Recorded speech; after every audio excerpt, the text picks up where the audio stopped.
یہ باتیں کرنے کرانے کی ہیں کہ خود سے کام کر لینا سنت ہے؟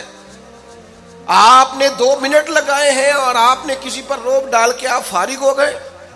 اخلاقی رویوں میں سب سے زیادہ ضروری تو دوسرے کا احساس کرنا ہوتا ہے. اخلاقی رویوں میں سب سے زیادہ حاجت تو دوسرے کی تکلیف اور شدت کا احساس کرنے کی ہوتی ہے. میرے صاحب فرمایا کرتے تھے 10 منٹ کیوں انتظار کراتے ہو لوگوں کو؟ تم نے ممبر پہ کہا تھا میں 2:15 بجے جماعت کراؤں گا، 2:16 کیسے ہوئے؟ تمہیں اس کا پاس ہونا چاہیے تھا، تمہیں خیال ہونا چاہیے تھا کسی شخص کو کسی وجہ سے کوئی تکلیف، کوئی کسی اذیت کا شکار کیوں ہو، کوئی پریشان. میں اب تو الحمدللہ آپ اتنی بڑی تعداد میں آ گئے کہ جگہ آپ کے لیے مشکل ہو گئی، ورنہ شروع میں جب میں محافل کا ٹائم دیتا تھا تو میں وقت پہ چلا جاتا تھا. اگر کسی سے کہا ہے نا کہ 6 بجے آئیں گے تو 6 بجے چلے گئے. وہ کئی والی گھر والے پوچھتے سن تسی آ بھی گئے ہو، تو میں کہتا سانو تسی ویلے ہیں سمجھ لو. ہمارا مزاج نہیں ہے نا جی. بلکہ ایک تقریب میں مجھے دعوت دی گئی تو اس پہ لکھا تھا 6 بجے، تو میں وہاں پہنچا تو میزبان بھی نہیں آئے تھے. مجھے بتائیں شادی کا کارڈ سارا خاندان بیٹھ کے لکھتا ہے نا. روانگی برات 1 بجے، 1 بجے جاتی ہے برات. مشترکہ جھوٹ بولا سارے خاندان نے. یہ رونے کی بات ہے، ہنسنے کی تھوڑی ہے. مسلمان اور جھوٹ بولے، مشترکہ طور پہ کہا یہ جھوٹ ہے. محفل ہوگی بعد از نماز عشاء، تو ختم کب ہوگی یہ بھی تو بتائیں. آپ نے قوم کو تو ایک شخص کا بتایا تھا کہ فلاں صاحب خطاب کریں گے، یہ مقامی قومی عالمی شہرت یافتہ، یہ کہاں سے آ گئے؟ کیوں تکلیف دی گئی؟ بلکہ ہم نے تو منصوبہ بندی کی ہے کہ لوگ ہمارے جلسوں میں نہ آئیں. ستائے اتنا ہے، ایک جگہ پہ میں حاضر تھا تو 1:30 بجے مجھے مائک دے رہے تھے. اب تو میں جاتا نہیں ہوں، رات کو چھوڑ دیا ہے. 1 بجے رات کو مائک دے رہے ہیں تو نقیب بیچارہ رٹی رٹائی بات کر رہا ہے، کہتا ہے بلا تاخیر. میں نے کہا ابھی بھی بلا تاخیر ہے، کر لو تھوڑی تاخیر. خدا کے بندو ختم کرو، آدھے گھنٹے میں مسئلے کی سمجھ آ جاتی ہے. ایک پیغام دو، بات ختم ہو گئی. اتنا الجھاؤ اور اتنا بات کو کھینچنے کا معنی کیا؟ اپنے رویوں کے اندر. میں چلا گیا 6 بجے تو میزبان صاحب بھی نہیں آئے تھے. تو وہ تقریب کب شروع ہوئی؟ 9 بجے. تو میں نے ان سے کہا غور سے دیکھ لو کہیں میں تو نہیں الٹا پڑتا رہا، 9 اور میں 6 سمجھتا رہا ہوں. یہ چھوڑیں ان چیزوں کو. اپنی زندگی میں آپ نظم پیدا نہیں کریں گے تو کوئی کام کیسے کریں گے؟ حضرت حکیم الامت مفتی احمد یار خان صاحب نعیمی رحمت اللہ علیہ، مفتی صاحب رحمت اللہ علیہ جب جمعے والے دن الحمدللہ کہتے تھے نا تو پورا 1 بجا ہوتا تھا. لوگ گھڑی کو کہتے تھے تو غلط ہو سکتی ہے، پر مفتی صاحب پورے ٹائم پہ الحمدللہ کہتے ہیں. بلکہ ان کے بارے میں معروف ہے کہ وہاں ایک ذمہ دار تھا، بھینسوں کا دودھ دھوتے ہیں نا دیہاتی لوگ، تو عصر کی اذان سے 5 منٹ پہلے مفتی صاحب مسجد تشریف لے جاتے. یہ اخلاق ہے، یہ آپ کا رویہ ہے، یہ آپ کا انداز ہے. عصر کی اذان سے 5 منٹ پہلے جاتے تھے، جا کے وضو بنانا پڑے تو سنت ادا کر کے بر وقت نماز میں شامل ہو جائیں. تو مفتی صاحب گزر جاتے تو وہ ذمہ دار اپنے بیٹے سے کہتا کہ اب آپ نا بچے کو چھوڑیں بھینس کے نیچے تاکہ ہم بھینسوں کا دودھ دھوئیں.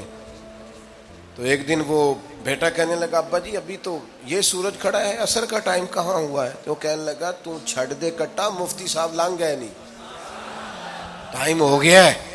یہ ہمارے بزرگوں نے ہمیں رویے سکھائے.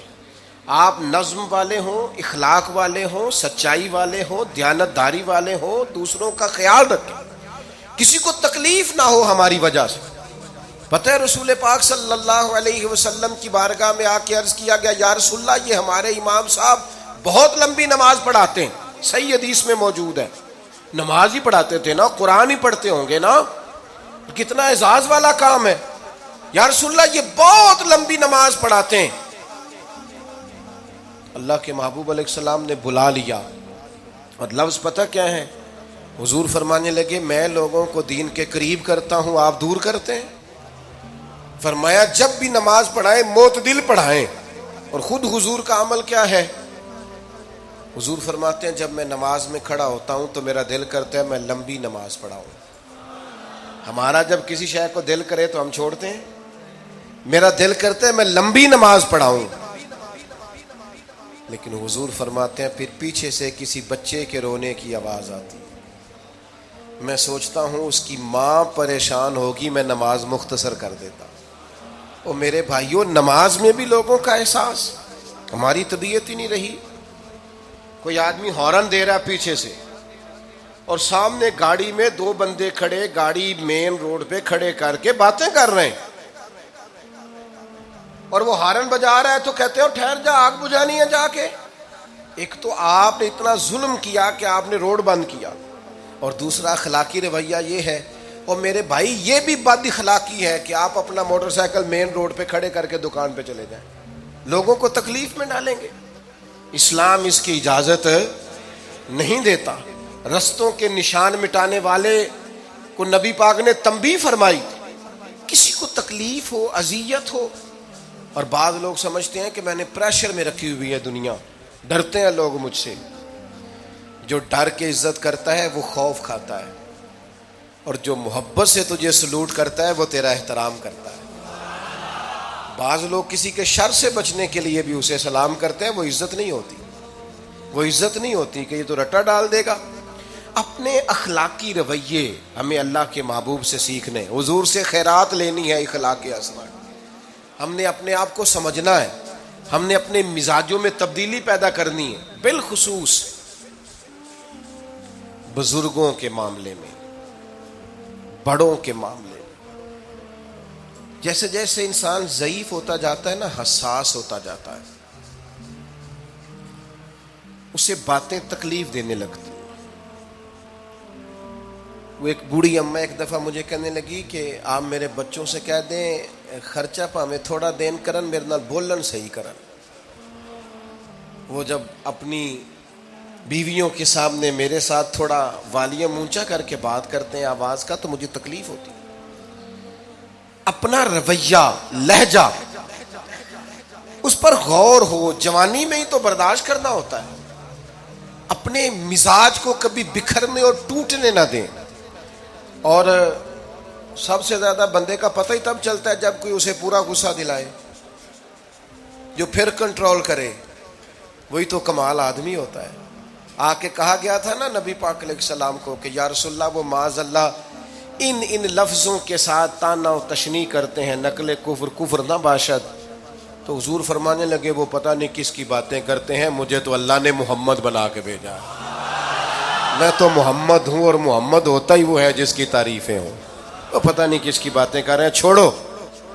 وہ پتہ نہیں اس کی بات کر رہے ہوں گے جس کا وہ معاذ اللہ نام بگاڑتے ہیں. میرے عزیز، تھوڑا سا برداشت، اور آپ جملوں سے غور کریں، کسی کے لہجے سے غور کریں کہ وہ بندہ کہیں تکلیف میں تو نہیں، آزمائش میں تو نہیں. میں پہلے ہی مختصر تقریر کرنا چاہ رہا تھا، اب آپ لوگوں نے اور مختصر کرا دیا مجھ سے، تو میں بس بات کو سمیٹنے لگا ہوں، آپ غور فرمائیں گے. ایک دن نبی پاک علیہ السلام نے سید عائشہ صدیقہ رضی اللہ تعالیٰ عنہ سے فرمایا. حضور فرمانے لگے عائشہ جب آپ مجھ سے خوش ہوتی ہیں تب بھی مجھے پتہ چل جاتا ہے، اور جب آپ کے دل میں کوئی بات ہوتی ہے تب بھی پتہ چل جاتا ہے. تو سیدہ پاک عرض کرنے لگی حضور مجھے میری ماں روئے، میں اور آپ سے ناراض. تو کریم فرمانے لگے بتاؤں پھر؟ یا رسول اللہ فرمائیے. حضور فرمانے لگے عائشہ آپ کبھی کبھی قسم اٹھاتی ہیں؟ یا رسول اللہ اٹھاتی ہوں. فرمایا جب آپ خوش ہوتی ہیں تو کہتی ہیں مجھے رب محمد کی قسم، اور جب دل میں کوئی بات ہوتی ہے پھر کہتی ہو جناب ابراہیم خلیل کے رب کی قسم. پھر حضرت ابراہیم کی نسبت سے قسم اٹھاتی ہو. تو جناب عائشہ کہتی ہیں حضور کی بات سن کے جو میرا حال تھا میں بتا نہیں سکتی. یا رسول اللہ آپ اتنا خیال کرتے ہیں؟ یہاں تک خیال فرماتے ہیں کوئی کیا بول رہا ہے؟ کہتی میں نے فوراً عرض کی کہ یا رسول اللہ مجھے رب محمد کی قسم ہو، میری زبان سے نام ہی جاتا ہے، میرے دل میں آپ ہر وقت موجود رہتے ہیں، دل میں.